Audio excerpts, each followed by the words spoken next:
Ma priorité, c'est la paix. Appel de la SENCO en faveur du pacte social pour la paix et le bien vivre ensemble en République démocratique du Congo et dans les Grands Lacs. Joyeux Noël 2024 et bonne année 2025. Joyeux Noël, il est né le prince de la paix, celui qui vient rétablir la véritable paix, le droit et la justice. En ce jour de Noël, l'annonce de l'ange à la naissance du Fils de Dieu continue à résonner fort dans nos cœurs.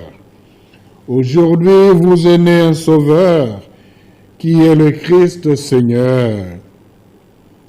C'est à juste titre que dans nos célébrations, nous joignons nos voix à celles des anges pour chanter et proclamer notre espérance. Gloire à Dieu au plus haut des cieux et paix sur la terre aux hommes qui l'aiment. Fort malheureusement, chez nous, en République démocratique du Congo, cette annonce nous trouve dans une situation loin de celle évoquée à Bethléem. On compte des morts et des disparus chaque jour depuis bientôt 30 ans. Dans la multitude de vies brisées, il y a 27 millions qui sont victimes de l'insécurité alimentaire aiguë, plus de 5,7 millions de déplacés entre le Nord Kivu et le Sud Kivu, l'Ituri et le Tanganyika, selon un rapport de l'Organisation internationale de migration, OIM, daté de novembre 2023. Rien que dans les deux provinces les plus affectées par les violences, notamment le Nord Kivu et l'Ituri, environ 4 millions de personnes sont déplacées de leur milieu naturel, soit 28% de la population de Nord Kivu et 39% de la population de l'Ituri. Plus de 252 groupes armés locaux et 14 groupes rebelles étrangers opèrent dans l'est de la République démocratique du Congo.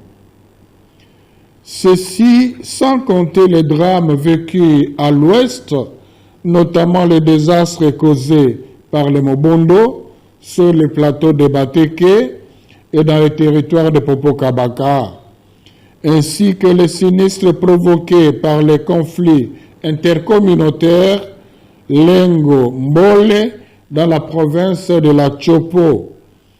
En plus, une partie non négligeable de notre pays est sous le contrôle de groupes armés locaux et étrangers. Dans ce contexte grave, notre priorité ne peut être que l'engagement collectif pour une paix durable et pour le bien vivre ensemble dans notre pays et dans notre sous-région. C'est pourquoi nous, cardinal, archevêques, évêques, membres de la SENCO, forts de notre foi en Jésus-Christ, notre espérance de la paix, considérant les limites prouvées de la guerre et de la diplomatie, dans la perspective de l'année jubilaire qui s'ouvrira le dimanche prochain, année où nous sommes conviés à vivre comme des pèlerins de l'espérance, nous saisissons l'occasion de cette fête de Noël pour lancer cet appel pressant à conclure un pacte social pour la paix et le bien vivre ensemble. Nous lançons cet appel dans l'espoir que l'urgence et la nécessité de la paix triomphent sur les blessures du passé et les rancœurs du présent.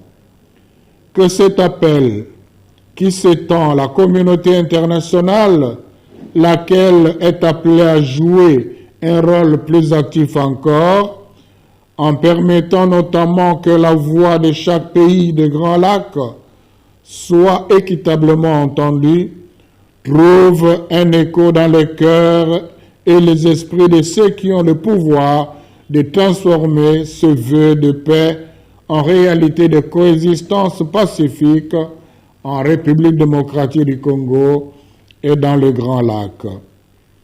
L'on se souviendra que le Fils de Dieu, qui a quitté son trône de gloire pour assumer notre humanité déchue, afin de nous élever à la plénitude de la vie, ne peut pas le faire sans nous.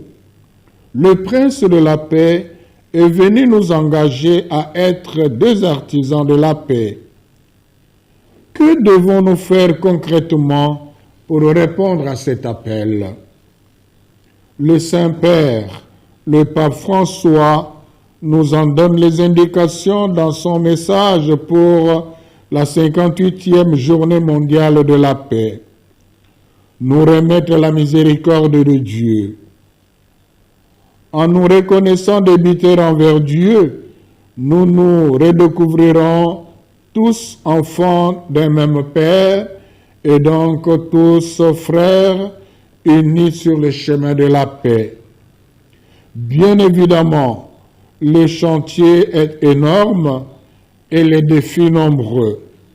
C'est ensemble que nous allons définir les activités qui nous feront gagner le pari.